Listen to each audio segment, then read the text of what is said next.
Well, guys, I'm back. I'm sure nothing happened. Did I miss anything? Did anything happen over the weekend? I don't know. Let's talk about it in 30 seconds. It's the Easy Wildcats podcast with just me today. Don't go anywhere.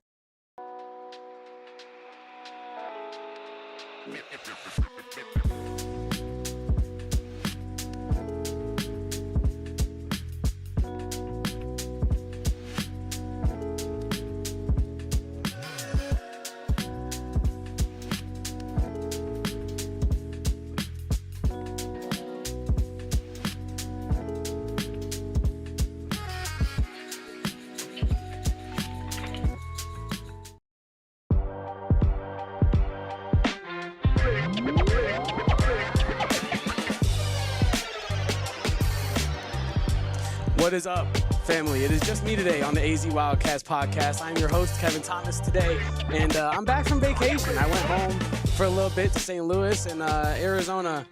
They were also at home this past weekend, but they were a lot less successful than I was on my trip home. But welcome into the podcast. Today we're going to be talking about a lot of fallout from the BYU game. Who was really at fault for the loss? Tommy Lloyd said a lot to break down after the loss as well, and what was with those chants as well. And I kind of wanted to start the show talking about, Arizona's adversity problems this season. Shout out to the chat. Shout out to Erica Day and KW as well, even though I do disagree with KW, and I'll get into that in a little bit.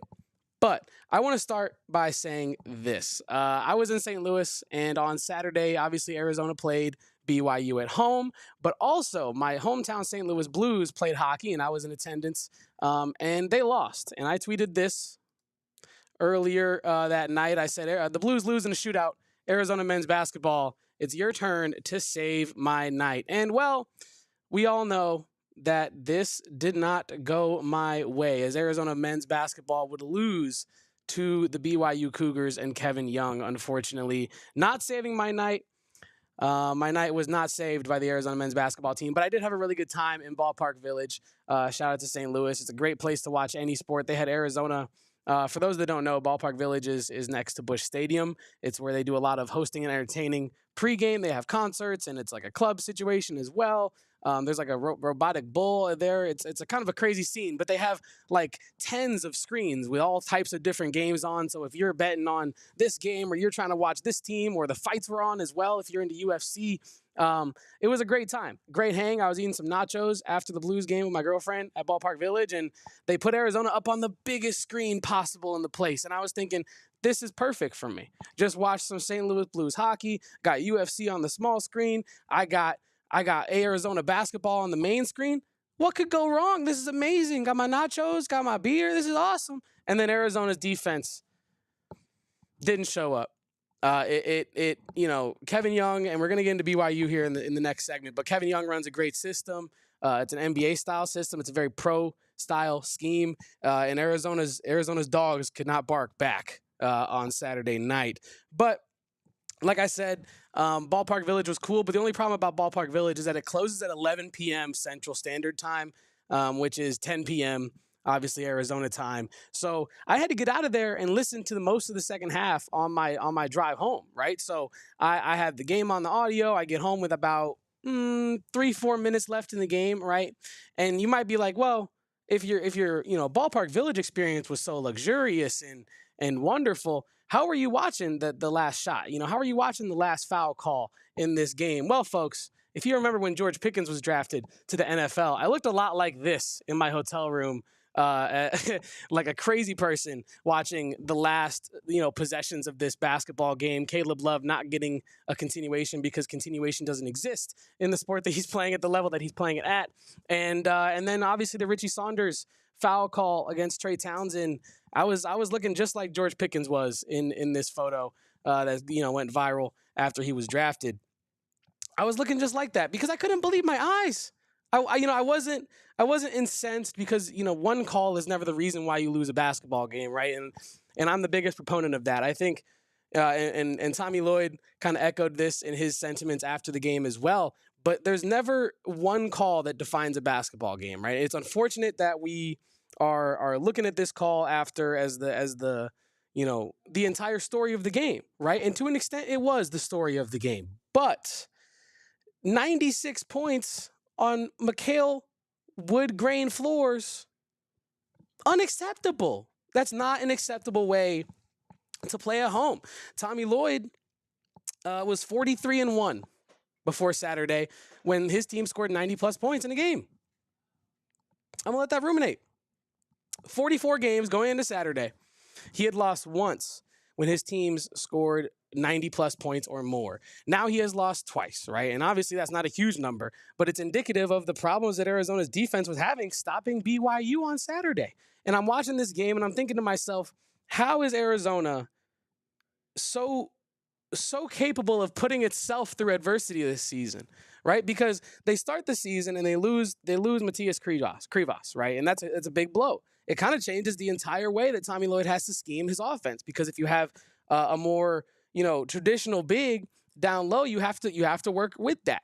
But when you have Tobe Awaka and you have Vesar, kind of doing the dueling dragons, the dueling banjos thing, it's a totally different offense. And I think that's where you start with the adversity for this season. You move into the Wisconsin and the Duke losses, right?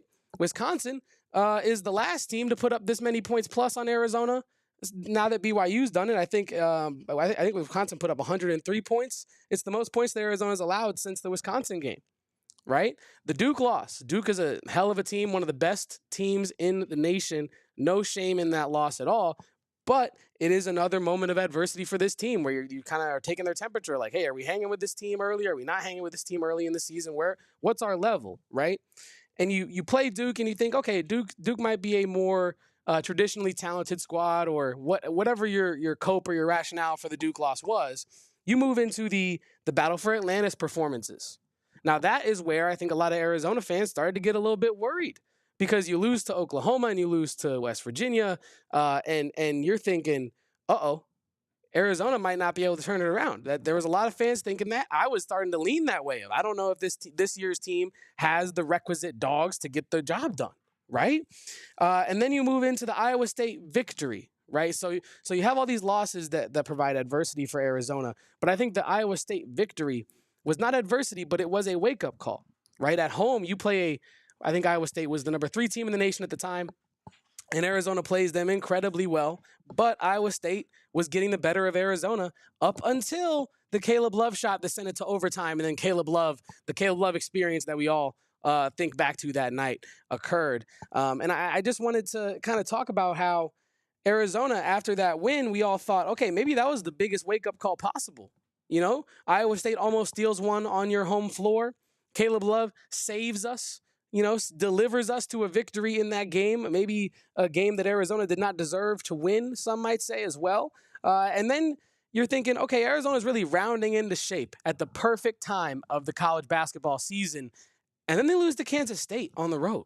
Now, Kansas State, no shame in that game either. They were one of the hottest teams in the nation at the time. And I think that, a lot of people within the fan base kind of were downplaying Kansas State and their accomplishments up until that point this season. But Kansas State was one of the hottest teams when Arizona played them. They've since cooled down. Of course they did. But yeah, I think that there was no shame in that game. But when you lose a game in the style that they did, the turnovers that they had, the shot selection, I think it was 2 for 22 from 3. There were bigger problems that were being exposed by that K-State game that I think Arizona fans had inclinations would come back to cost them, later in the spring. But I don't think that we as Arizona fans thought it would happen against Kansas State. And then Kansas State does what they do. And, we're thinking, okay, last wake-up call, guys. We're rounding into the toughest part of the season. You have Iowa State still to go, Kansas still to go, and then you got Arizona State coming to town on March 4th, my birthday. This is the time where you want to be rounding into your best play. And then Arizona puts up this defensive game against BYU. And I want to talk about,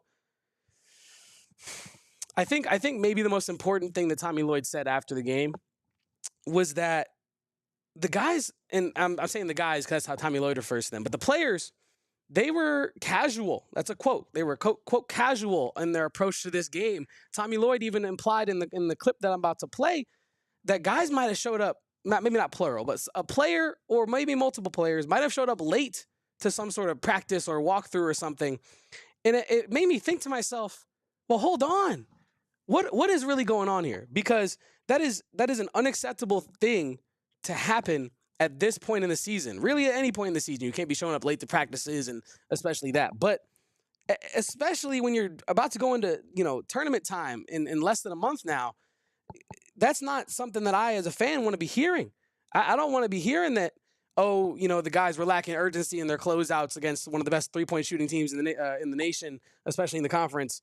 And they were also lazy, and he didn't say lazy, but they were also casual in their approach. And not only were they casual in their approach, they were casual in their shoot around. Not only were they casual in their shoot around, they didn't close out with urgency, like I said just before. I think this is one of the first times this season where I'm kind of looking at Tommy Lloyd a little sideways and thinking, how does that happen? Because Tommy Lloyd, as the head coach of any basketball team, your job is to prepare your team for the game ahead. And if your team is Tommy Lloyd questioned, are they getting complacent? Are they just thinking that they're too good, better than they are?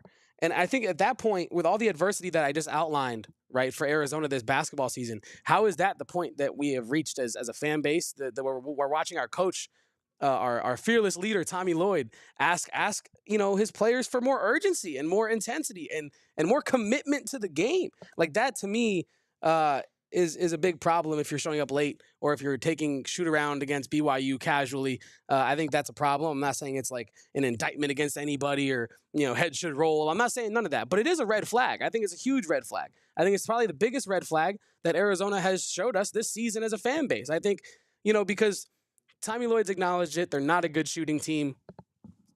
That's fine. Sometimes you just don't have the ingredients to make the cake that you want to bake, so you got to make some muffins, and that's okay. But I think the problem is the things that you can control, like effort, like attention to detail, like the urgency and the intensity with which you play. I think if the coach, Tommy Lloyd, is going into the postgame press conference questioning that, that's a huge red flag to me. I would love to know what you guys think in the chat as well. I want to take a quick moment before I let Tommy Lloyd speak to shout out everybody in the chat. Shout out Javier. Shout out JJ Salinas, Edgar, Erica, T.I., everybody in the chat today. Kyle Cooper, he aligns himself with some questionable folks over on the Sun Devil side, but he's letting everyone know to come hit the like for your boy today, and I appreciate that. So make sure to leave a like for me doing my first solo show today. But yeah, this is what Tommy Lloyd had to say on just the urgency that the team played with, and he also had some praise for BYU as well. I mean, they did a great job. I mean, nothing differently. They're a team that, obviously plays in a lot of spread brawl screen stuff, and they were really effective at it tonight. And our guys just didn't kind of have the sense of urgency we needed on some of our closeouts. But they do a great job of, when you do close out, attacking it real quick. So whether you get a hand-checking foul or you drive at the end of the game, KJ gets, beat on the baseline there. And we knew that going in. Our guys just didn't do a good enough job defensively executing, and that's disappointing. Yeah, I think, Tommy Lloyd in that clip kind of spoke to the defensive intensity that Arizona has played with all season, it kind of going away that night. It seems like Tommy Lloyd has to kind of go back and evaluate what really happened there. And I think, Edgar says it in the chat here, and I think it's a great point. You shouldn't have to be coached to play with urgency. And I think that's what players like KJ Lewis, and I know Tommy Lloyd mentioned that, KJ was blown by on that baseline by Richie Saunders with, I think, like 46 seconds left or something. I had it in my notes over here. We'll get to it later. But KJ Lewis is a guy that brings it every night. Jaden Bradley is a guy that brings it every night. And I'm not saying that these other guys don't bring, their own level of care or whatnot to the game, but I think that there's a certain level of intensity that jumps off the screen with certain guys every night. KJ Lewis, Jaden Bradley are two of those dudes. And I think if you're Tommy Lloyd and you're looking around, it's strange to me, and I keep coming back to how this team has branded itself as the Gritty Boys. And I love that. I think that is a very apt name for this year's team. But I also think that if you're going to be the Gritty Boys, you got to be the Gritty Boys every night. It can't be the Gritty Boys against, it can't be just the Gritty Boys when you play teams that you feel like the underdog against. It's got to be the Gritty Boys at home against BYU too. It's got to be the Gritty Boys, even though, you're playing, down to Iowa State a little bit, not down because they're worse, but you're playing a down version of your game against Iowa State. You got to be the gritty boys then. You are, and you get the W. I hope that Arizona's level of intensity is able to find whatever is a sustainable level of average for them, right? Because you cannot have Tommy Lloyd in the end of February talking about they didn't play with enough urgency on closeouts against one of the best shooting teams in the nation. They're showing up late to this. KJ Lewis is getting blown by on the baseline. You can't have that happen. You can't have that happen because you know what's going to happen if you don't play with urgency at the end of this game? You're going to lose to a Kansas. You know what happens if you don't play with urgency at the end of these games? You're going to lose to another Iowa State team. You're going to probably play it close with ASU if you don't play intense. You're going to beat them because it's ASU, and you always beat ASU.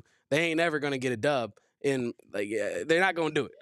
But my point is, the intensity cannot waver if you expect to go far in the tournament because you will get caught and you will get knocked out if you don't play with the intensity game in, game out, regardless of the opponent, right? So to me, that was the biggest red flag from the press conference of Tommy Lloyd. I do want to talk a little bit more about the BYU team. There's praise for BYU that they're a hell of a squad, hell of a coach that they got going on over there. But we're going to get to that right after some words from our good old friends in the sponsorship.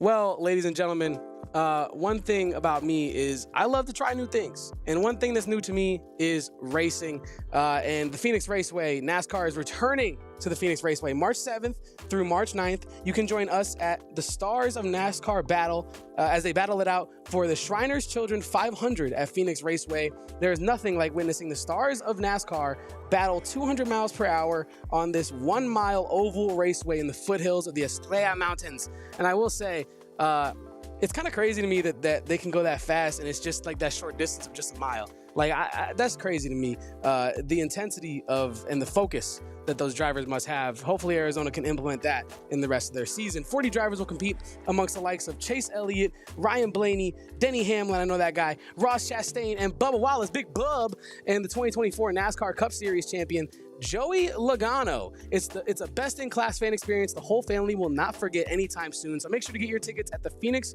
Raceway website. That's phoenixraceway.com. So make sure to slide over there and get your tickets for this, honestly unmissable event. It's a can't miss event. You got to be there at the Phoenix Raceway March 7th through March 9th.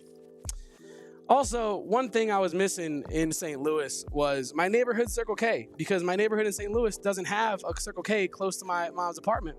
But here, I live in between I'm like triangulating my Circle K's over here. I might just go over here for a little bit of spice and flavor and then slide across the street to my favorite Circle K. You know what I mean? Because I love the Inner Circle program. It is so easy to sign up for. You can do it right there at the pump. And it's America's thirst stop for a reason. So you can fill up your car, head in there, get you some water, get you an energy drink, get you a Polar Pop, whatever your flavor is. Get you a Polar Pop today at Circle K. Any snacks you want. I love the peanut butter filled pretzels. Those are my little guilty pleasure. But yeah, like I said, it's easy to download. Save 25 cents per gallon on your first 5 fill-ups, 3 cents per day after that. And then once you get into that exclusive tier, you get 5 cents off per gallon every day with plenty of other membership exclusive deals and discounts. So thirst meet your match at Circle K. Join the Inner Circle program for free by downloading the Circle K app today. Terms and conditions apply at participating locations. Visit circlek.com for more details. Well, ladies and gentlemen, we have more to talk about from this BYU game, but I do want to address some things here in the chat. Javier in here, I agree you shouldn't have to coach urgency, but as a head coach, you make sure that if they're not meeting that, they don't play a top coach like Pitino would never allow that. And I totally agree with you. That's why I said earlier, I think that statement from Tommy Lloyd, kind of saying the quiet part out loud almost, was kind of a head turner for me. It kind of made me look at him with the bombastic side eye. You know what I mean? I had to kind of reevaluate right there, because not him as an overall coach, but kind of the state of the team. Because if the players aren't holding themselves accountable, it is the job of the head coach to hold them accountable. Rick Pitino had that very viral, very sensational pep talk in the locker room where he was really getting on guys, their level of desire, their level of work ethic, their level of attention to detail. And I think that that's something that every coach that wins at a high level has to do with their team, has to kind of gut check them. And I think that I'm not in the locker room. I'm not there. But if Tommy Lloyd is going to the media preaching urgency, preaching tenacity, like I said, in late February, that might be a little bit of a problem for this Arizona basketball team. Brian Kensley says our guards are not finishing games. Turnovers, free throws, leadership, and shot selection. It's not getting better. Bear down. Shout out to you, Brian Kensley. I think our guards. I think Arizona's guards. Finishing games is difficult when they're losing, right? But I do think they're finishing games. Like Caleb Love down the stretch of that game was phenomenal. He was incredible. He was the reason Arizona was in that game to begin with down the stretch, right?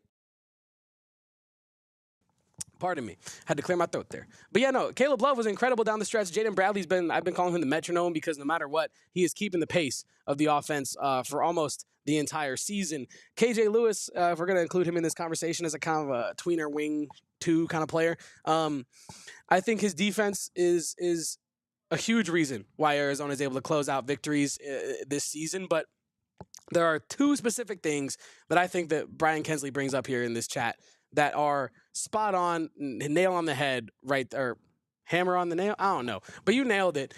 Turnovers and shot selection have been blowing my mind all season because there are so many turnovers at the top of the key, and Tommy Lloyd actually brought that up in the post-game press conference about how the guards got to take better care of the ball. And this is what Tommy Lloyd said: if you're not a good shooting team, you had better take care of the ball.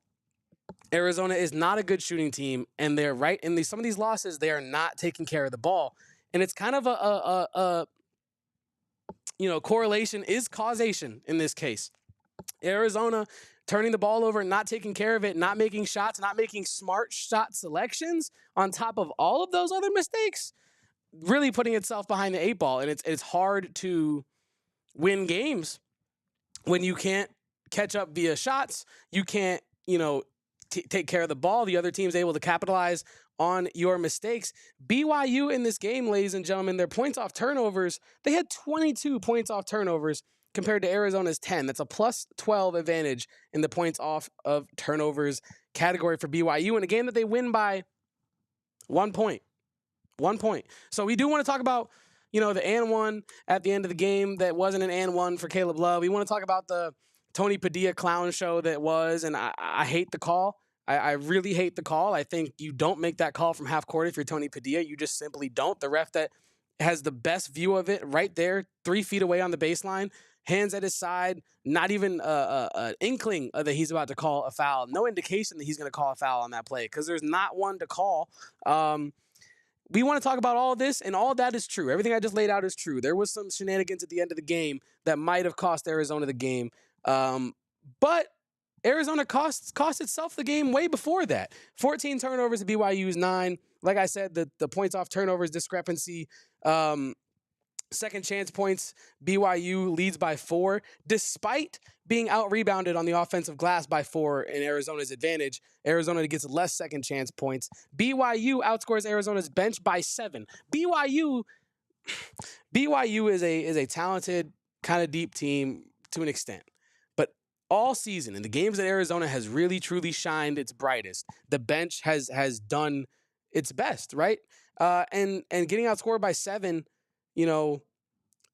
from a bench unit where Carter Bryant puts up 5, Trey Townsend puts up 5, doesn't really play in the second half until the end of the game where he allegedly committed a foul that I just didn't see. And then KJ Lewis, 13 points, and he fouls out with a minute remaining in this game. So Arizona's bench unit Arizona's bench didn't give it the boost it's needed. Arizona's defense did not hold it down like it usually does. The guards were turning the ball over all over the place. 3 turnovers for Jaden Bradley, 2 for Caleb Love. It was kind of a group effort in the turnover battle, if we're being honest. Everyone had less than 3 turnovers. Bryant with 2, Lewis with 2, Townsend with 2, Love with 2. So it was kind of spread around turnovers wise, but lack of bench production, turnovers, the inability to they shot the three ball well, 10 for 22, 45% against BYU. But in general, these are kind of symptoms that Arizona is falling into game after game, right? And I think that when you're talking about a team like Arizona that at one point was in control of its own destiny in the Big 12, right? Think back to before the Houston game, right? Arizona fans, we were all thinking, okay, it's going to be a really tough one. And if Arizona can beat Houston, they're looking at maybe a regular season conference title. And now Arizona's dropping games, that I don't think Arizona should be dropping. And it's kind of yet another moment of reflection for this year's Arizona basketball fan, I think. And if you're in the chat, let me know what your expectations are for this team. Or have they changed at all over the last month or so? What do you think the ceiling is? Is it the same, or is the floor just gotten lower? Because I almost think that's the case. I think that the thing for Arizona this season is that their ceiling is Final Four.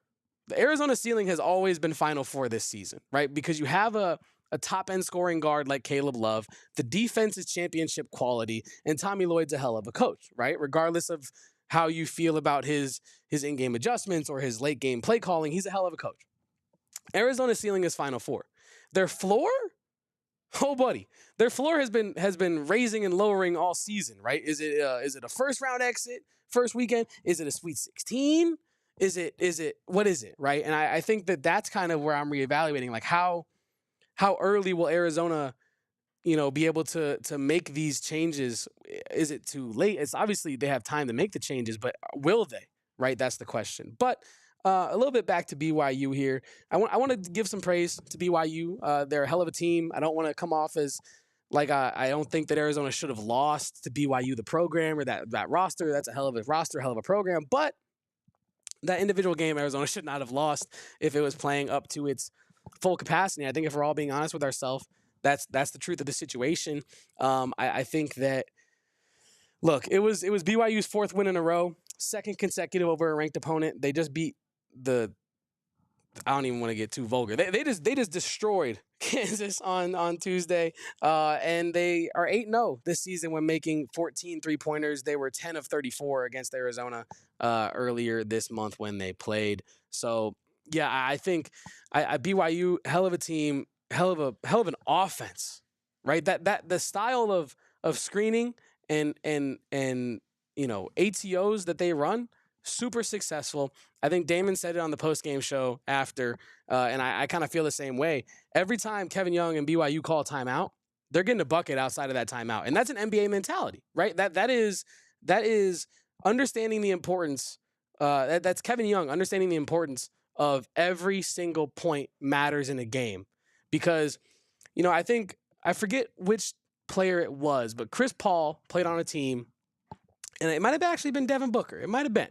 But Chris Paul played on a team, and he was preaching to a guy in practice about how when you have a chance for a 2-for-1, the play before, you should be looking for a 3-for-1. You should be one step ahead of whatever game plan your opponent has for the clock, for the score, for the time and situation of the game. And I think Kevin Young kind of has that level of understanding of just how important every possession is. And I think that the ATOs that he runs are a huge indication of that, right? Being able to execute and score on plays out of a timeout when you're likely calling a timeout because you need a change up in momentum. You might be calling a timeout because you just need a bucket and you don't know if your team can run it out of the set that they're coming up the court. Whatever it is. I'm always really impressed with what Kevin Young is doing up there with BYU. Like I said earlier, Tommy Lloyd now moves to 43-2 when scoring 90+ points. And yeah, it was a turnover show again for Arizona, and I want to talk to some specific player performances in this game. And let's just start with the BYU guys, and we'll bring it back to our beloved Caleb Love. Richie Saunders, kind of the player of the game overall from a narrative standpoint. I mean, what more is there to say about what he was able to accomplish in the game? I mean, he shot 8 for 10, great efficiency, faked the 3-pointer, drove past KJ Lewis on that baseline that Tommy Lloyd was talking about to put BYU up 94-90 with just under a minute to go. He gets the phantom foul call at the end of the game, but then credit to him, goes up and nails the free throws. And also, I believe he was credited with the steal on that. I don't even know what that pass was from Trey Townsend at the end of the game. So, shout out to Richie Saunders for truly showing up for BYU in that game, but I don't want to see Richie Saunders again this season. I'm tired of his hair. I'm tired of his face. I'm just tired of everything Richie Saunders. I was not a happy camper watching the end of this game, and that's kind of what's fun about being in the Big 12 now, right? Is we're gonna have all these new rivalries that kind of pop up, and I think that this is one of those matchups that fans will start to really get excited for. BYU fans will start to look forward to the Arizona game. Arizona fans will start to look forward to that BYU game as well. I just also want to remind some folks, shout out to the basketball and football guy. It actually should be 21 points. Maybe I actually should have had our intern Rome go through and actually posthumously remove 2 points, because we all know that those were unearned points at the end of the game. So shout out to the basketball and football guy for that quick little chat right there. I also want to talk about Demon real quick. I was excited from the standpoint of just the average fan to kind of talk about how do you pronounce his first name? Like I've heard a bunch of different pronunciations of it. I'm gonna go with Igor Demon. He was kind of all over the place from his usual controlled, NBA lottery pick kind of guy, because he had 6 assists, 8 turnovers. I think that's flipped in this graphic. It might not be. I don't know. But 1 for 5 from 3 and only 13 points. At one point in this game, he had 6 assists to 6 turnovers. And to me, I was disappointed. I was excited. Like I said, I was excited to watch him perform. I was excited to watch him ball out. And it just seemed like whatever Arizona was doing to force him into bad decisions, it worked. And that's a credit to Tommy Lloyd, right? I mean, we're talking a lot of negative about Tommy Lloyd and his strategy and his game planning and whatever the staff is doing. They shut down their best player. Not only did they shut down their best player, Edgar Ortiz says it right here, and I was just about to get to this. They benched their best player, right? That is Edgar's giving credit to Kevin Young for that, and he deserves credit for that. But Arizona also deserves credit for forcing him to do it. Because not a lot of players in this conference are better than him, and especially in the system that BYU runs, the way that they do it, I think you need a distributor like that. And for Arizona to be disrupting his distribution to the level that they were, more power to them. Very, very proud of how Arizona defended him specifically. And let's round out this stats conversation talking about our guy, Caleb Love.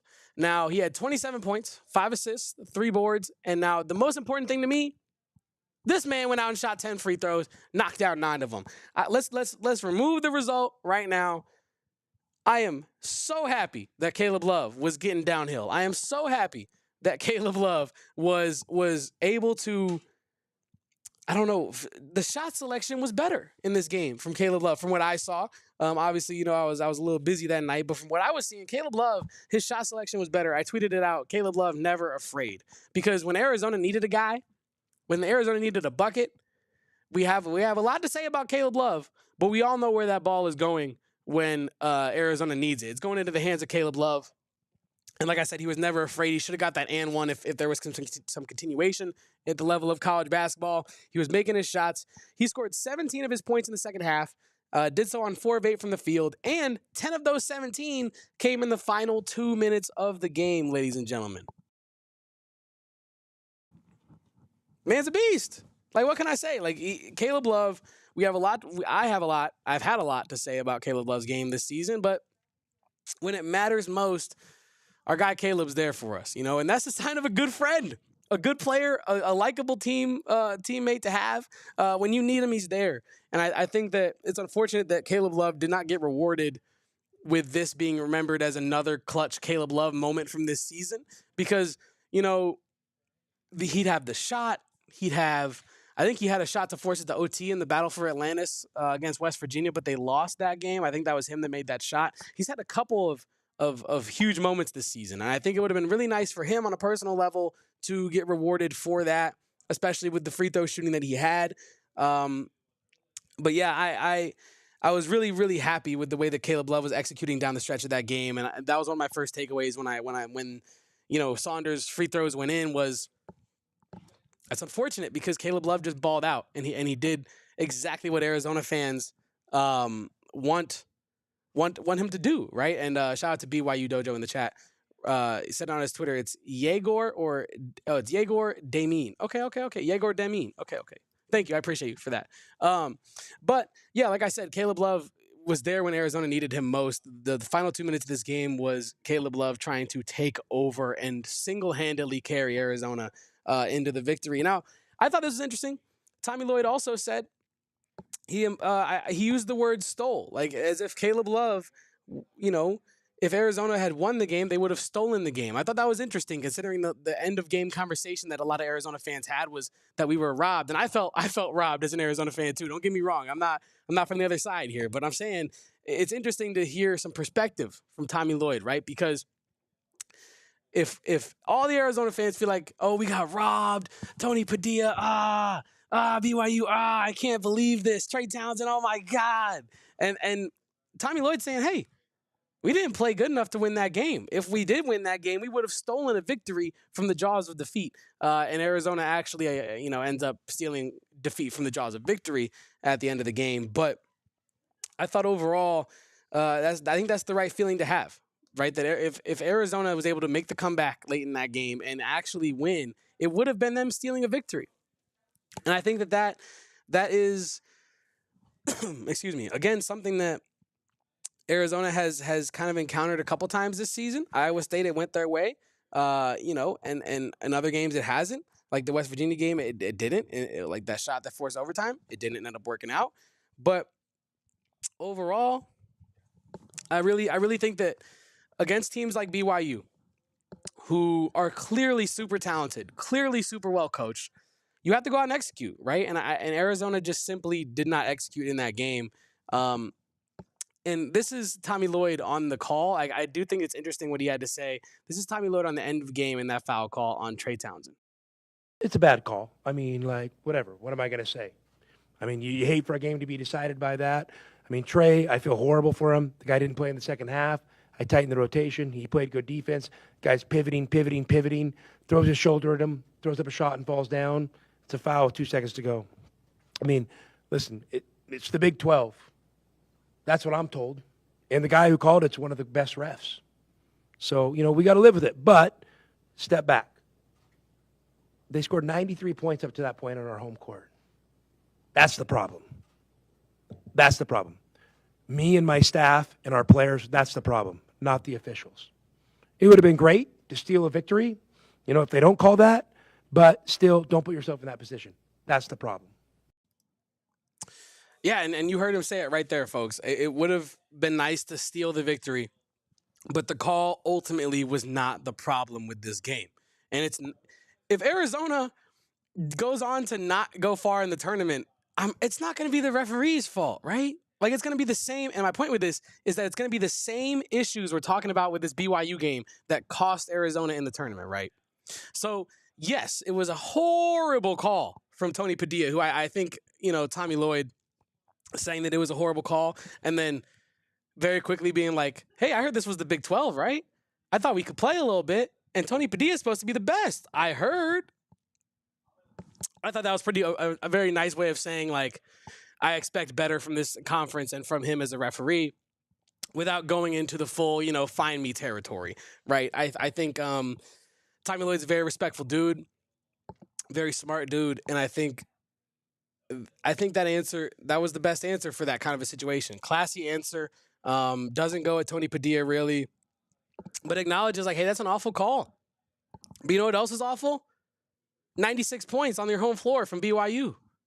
That's awful too, right? And so I think while the call was horrible, I hated the call, your mother hated the call, your neighbor hated the call, David Blattman hated the call.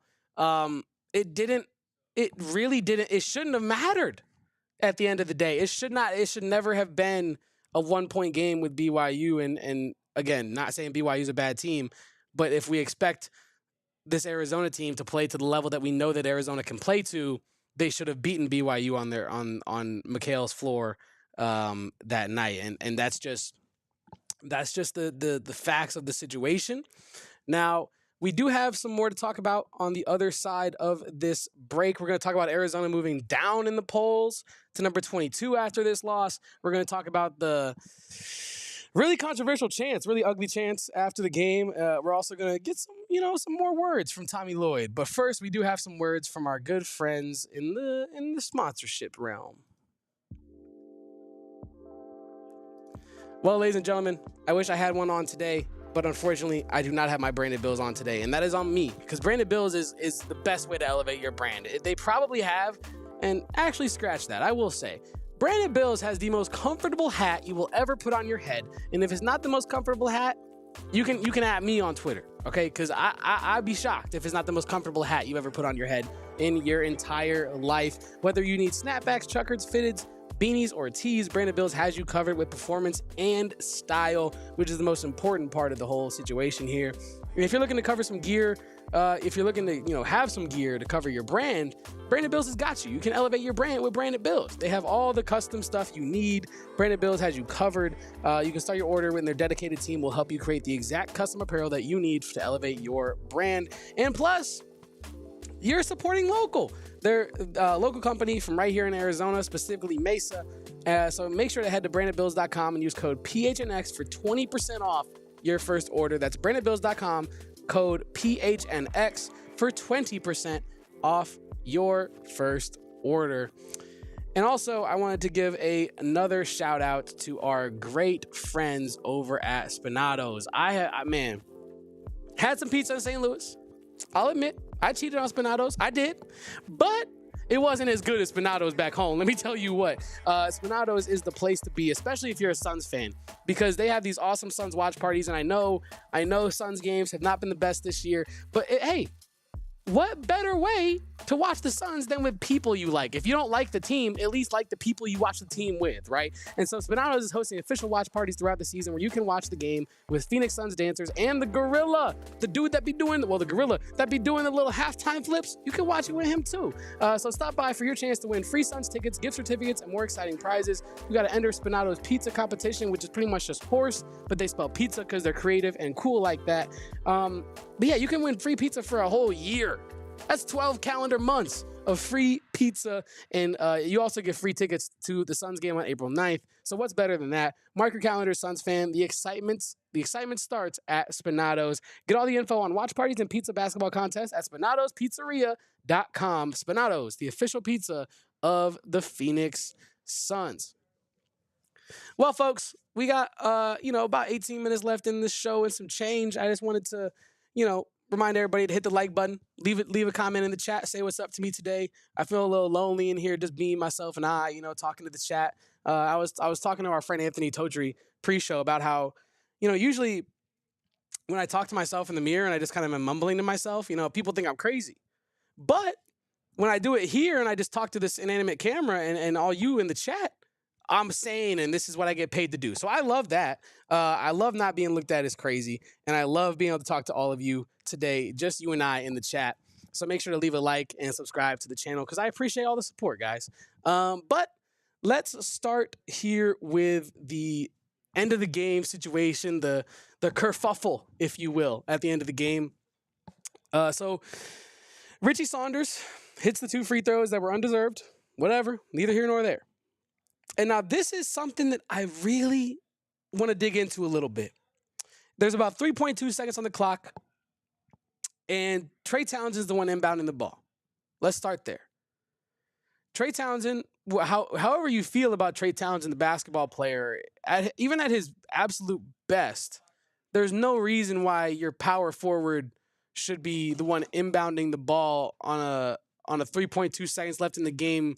You need a great pass kind of situation, right? And maybe Tommy Lloyd was thinking about the Jaden Bradley pass from a couple games ago where it was maybe one of the worst passes we've seen all year from Jaden Bradley. Trey Townsend said, "Hold my beer," because that pass was so awful. He threw it to the tallest player on the team, Henry Vasar, still didn't even give him a chance to catch it. It was a really awful play, and I'm not trying to drag Trey Townsend here. I'm actually trying to have a Tommy Lloyd conversation because this is now the second time that I'm on this podcast talking about Tommy Lloyd drawing up an end-of-game play that involves a half-court heave into coverage. Hey, Tommy Lloyd is where he's at because he knows more than me about the game of basketball. But I will raise the very legitimate question of why is that the play? I remember Saul, after the last time we talked about this, being like, well, you're looking to draw a foul on the catch, right? But I just feel like it's such a low percent play. You're not really giving yourself a chance to win. And I think that's a big problem with these late game-winning shot moments for Tommy Lloyd and this Arizona team. Because if you're going to evolve as a team, you have to be able to dominate the moments, and the biggest moments are the ones in the end of the game. And so if your ATOs, if your inbound plays, if your sets you want to run are not on point at the end of games, it doesn't matter if you have the cleanest sets in the world in the first half. Your sets are ineffective at the end of games. And that's something that the coaching staff, in my opinion, needs to look at heading into the tournament. How can our end-of-game scenarios, how can our end-of-game sets be more productive? And now I'm not saying that you have to score every time with 3.2 on the clock. And I'm not saying you have to drop a play where Caleb Love's going to hit a miraculous 55-foot shot. But you have to give yourself a chance to win. The reason Arizona was able to beat Iowa State, they gave Caleb Love a chance to hit a shot. And he did. Credit to Caleb Love. One of the greatest moments I've ever seen, ever, from a sporting moment, right? I like from a basketball moment especially. And I think that the half-court heaves, whether it's from Bradley, whether it's from Townsend, they got to go. You've tried it twice now. Didn't work either time. It was miserable both times. And so I think you have to give yourself a chance to have a miraculous moment. You gotta, enter the basketball church if you wanna catch a blessing. You know what I mean? And I think that's something that I think I want to see more from Tommy Lloyd and his coaching staff. Personally, I want to see late game stuff get executed at a really high level consistently. How are you supposed to win in the tournament if you can't execute at a high level consistently at the end of a game? And so I think that was really frustrating to see Trey Townsend being the inbounder, to see it be a half-court heave. I don't know. What were your guys' thoughts in the chat about the after the foul, the way Arizona executed? It's probably also very hard from an emotional standpoint because you just thought mentally, okay, one stop and we win the game. You kind of get the stop, and then BYU is rewarded for it. I'm sure that's a tough flip to do twice mentally, right? Oh, we won. We lost. Okay, I think that's a tough coin flip to go with. But then Arizona, after that horrific inbounds play to end the game, two teams meet at center court for the handshake line, and there's like some sort of talking back and forth between the two teams, I should say. It looked like Mag was talking to Caleb Love, and Caleb Love has some things to say, and then some players from BYU took exception to Caleb Love kind of getting back in their face about it. And I just think, shout out to you, Big T. That's exactly how I'm feeling. But no, I think it was kind of weird because I didn't think that these two teams really had that kind of beef. Now, clearly they do. I saw Jaden Bradley also when Richie Saunders, and this isn't really a beef thing. This is more of just an interesting little basketball thing that I think some people will find fun. I don't know if you all caught this, but in the before Saunders goes up to shoot those free throws at the end of the game, Jaden Bradley kind of walks up to him. He's standing behind him, and you can see the way the shot is set up. If I'm in Richie Saunders' position, Jaden Bradley's kind of where the A is behind me. He kind of just takes a couple steps up and whispers something, into Richie Saunders' general direction. You can kind of see Richie Saunders kind of give a smirk, like, nope, not going to get in my head. And I just thought that was really interesting, and it kind of adds to these two teams possibly building upon this going forward into a beautiful, hopefully healthy rivalry, because, like I said, the two teams had some words for each other, and the fans are having words for each other as well. BYU fans staying in the arena quite a long time. I saw that on our postgame, there were people still chanting after the game, and I saw on Twitter people were saying that was the family of the coach, and they just rolled deep, and that's great. If you don't like it, you should beat them. You should defeat BYU if you don't like them staying around and celebrating on your home stands. But I also want to talk about these chants real quick, because there was some nasty chants in this game, ladies and gentlemen, afterwards. And we're going to talk about those chants real quick after this last and final commercial break. Well, ladies and gentlemen, it's the last commercial break. But last but not least, we got Carol Royce. Now, our good friends over at Carol Royce Team, your home sold guaranteed realty, they know that the real estate market is competitive. But like a great coach, like Tommy Lloyd, Carol Royce Team will build you a game plan to get you into the perfect home for you. And you can become a BIP buyer, get access to off-the-market properties. Now, this is the coolest part to me, right? You think that you're going online to the Zillows, to the Realtor.coms, and you're thinking, oh, this is all the houses in my area. This is all the things I could buy. Not true, sir. Not true, madam. Not true.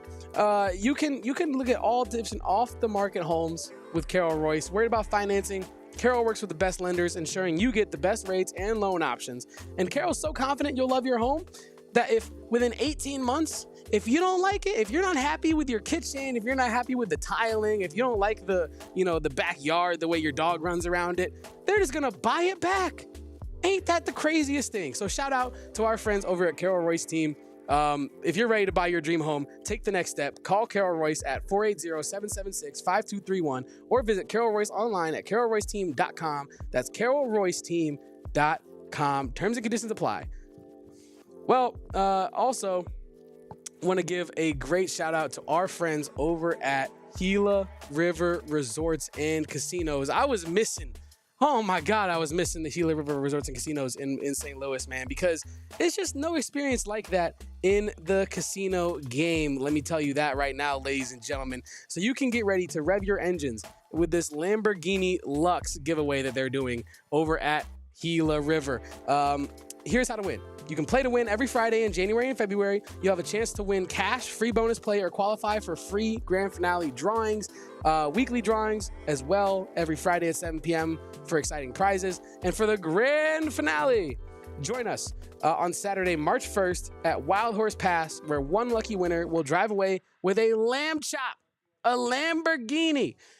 Don't miss your chance at the opportunity for the thrill of luxury and speed. Visit every Friday for your chance to win big. You do you at Gila River Resorts and Casinos. Visit play@gila.com for more details or check out the link in the description below. And we're back. We're back to our regularly scheduled programming here, ladies and gentlemen. So those chants at the end of the game, they were nasty. There were some derogatory chants directed towards, people from BYU, specifically people of the Mormon faith. I do want to say that, because I wasn't on the postgame to react to it, but I felt like there was just so much like on Twitter of almost like there are people kind of being like, well, why are you co-signing this and that? And the chants were awful. Like I genuinely think that it's unfortunate. It's unacceptable. It's kind of classless. You need to leave it to sport. It's not representative of Arizona fans. It's not like I was talking to Totri about it before the show about how it's unfortunate. It's not right. But we were talking about how every fan base targets BYU over their faith. And it's just kind of a really sad thing, because it was a great game between two of the best teams in the entire conference, two of the best units, offense versus defense for BYU and Arizona, vice versa, respectively. And we're talking about a foul call at the end. Oh my God, Damon Dog, our resident dog, Damon Dog popping in. But yeah, no, it was a beautiful game. And you're out here talking about, foul calls and derogatory chants and fan behavior. It's just such a disappointing way to end a great game, right? Another early chapter in this burgeoning rivalry between two of the top programs in this conference. And it kind of changes the tone, right? I think there are a lot of people online that, for both sides, just want to watch their team and support their team, and that's it. They want to leave it at that. Other people can't leave it at that, and that's a really unfortunate thing. I just kind of wanted to mention that in this show at some point, that chant was totally crazy and unacceptable, and I think that it was unfortunate, like I said, that it kind of changed the conversation of the game as a whole. because you can't be having that. It was really disappointing. And I do want to end this show kind of spinning it forward a little bit, right? So Arizona is going to be back in action versus Utah this week. That game's going to tip off at 7 p.m. on Wednesday on ESPN Plus. Now, for those that don't know, Utah. I'll let Tommy Lloyd talk about the expectation that he has for his squad heading into this Utah game, and then I have some fun facts to share about the Utah roster. Here's Tommy Lloyd talking about his expectations for his roster against Utah. I mean, they made a few nice adjustments with some ATOs, and listen, our guys were casual. Our guys were casual. Little casual and shoot around. Maybe a little casual showing up on time, and that stuff don't work. It don't work. So, we got to step it up. Monday, I better see the most focused group I've seen all year. And I know you guys won't be there. I better see the most focused group I've seen all year Monday. And yeah, so that was also the clip that I was alluding to earlier about Tommy Lloyd kind of talking about players showing up late for team gatherings, kind of the lack of effort and the casual, laissez-faire attitude towards the game.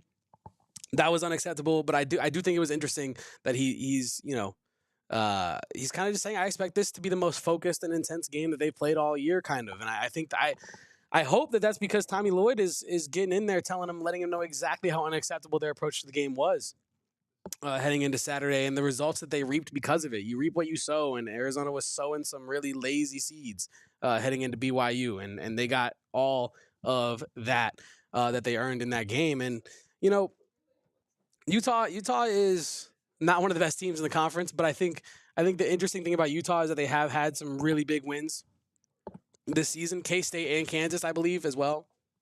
Now, I kind of want to talk a little bit about the Madsen brothers. I think that the Madsen brothers are going to be a fun one for us to kind of talk about this week. Gabe Madsen holds the Utah three-point record. He broke it this season. I was watching the other week when he broke it. Very good three-point shooter. Arizona's going to have to definitely, close out on him with urgency, unlike they did against BYU. And Damon and I, not Damon and I, because Damon's he's going back home, actually. He's going to the Combine this week. So, but me and Saul will break it down, the Utah game coming up a little bit more in depth later this week. But I do want to talk about his brother, because his brother does really cool YouTube vlogs. And I say that not to just like shout out his channel, but I think it's a really cool thing that we're seeing more and more players do now that you can. Right now you can make money off of your likeness and all of that. And I think that being able to go behind the scenes with them, being able to go on the plane, Mason Madsen, his YouTube channel, he does these little, almost like a day in the life kind of videos heading into the games. Like he did a video, we upset Kansas, kind of, showcasing him and Gabe as they led up to the game, where Gabe broke the record for most threes in the history of the school. I think that's really cool stuff. I do wish we had our version of that in Arizona. I think that'd be really cool to be able to go behind the scenes more often, right? But I look forward to the Utah matchup, and that's kind of it for me today. That's kind of the show. I think that's it. Ladies and gentlemen, chatters. I think that's it. Let me know in the chat if you have anything else you want to chat up today. But I appreciate everyone for being in the chat today. It was a really fun show, actually. Kind of just getting to vent here for an hour or so with all of you guys in the chat. So make sure to leave a like, and if you're watching this after, make sure to leave a comment. It helps us out over here on the show, and like I said, I appreciate each and every one of you for being here with me today, for hanging out, talking a little bit of Arizona ball. I'll be here all week, so we're gonna probably preview Utah tomorrow. Utah postgame on Wednesday. A little off day on Thursday. We get right back at it on Friday. And our guy Damon Dog will be back in the building.